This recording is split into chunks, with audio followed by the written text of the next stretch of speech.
This channel does not promote any violent, harmful, or illegal activities. All content provided by this channel is meant for an educational purpose only. সরকারি হাসপাতালে কাজ করা চিকিৎসকদের private প্র্যাকটিসের ক্ষেত্রে আগেই বিধিনিষেধ ছিল। এবার নতুন করে নির্দেশিকা জারি করল রাজ্যের স্বাস্থ্য দফতর। সোমবার এই নির্দেশিকা প্রকাশ করে জানিয়ে দেওয়া হয়েছে নয়া শর্ত।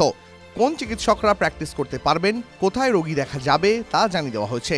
নো অবজেকশন নেওয়ার কথাও বলা হয়েছে। মূলত সরকারি হাসপাতালে চিকিৎসকদের জন্যই এই নয়া নির্দেশিকা স্বাস্থ্য ভবনের।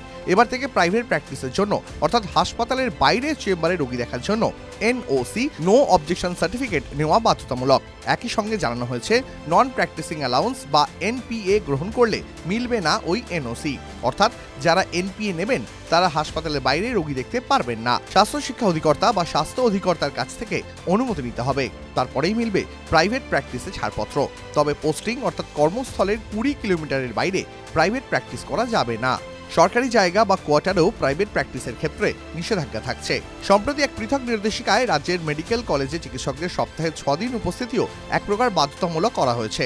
রাতে হাসপাতালে যাতে কোনো সিনিয়র ফ্যাকাল্টি উপস্থিত থাকেন এমনটাই নির্দেশ রাজ্যের। আরও বলা হয়েছে যে সিনিয়র চিকিৎসকদের দুপুর 2টো পর্যন্ত ওপিডিতে থাকতেই হবে। সকাল 9টা থেকে বিকেল 4টের মধ্যে প্রাইভেট প্র্যাকটিস করা যাবে না।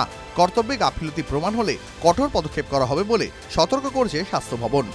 টিভি9 বাংলা ডিজিটাল।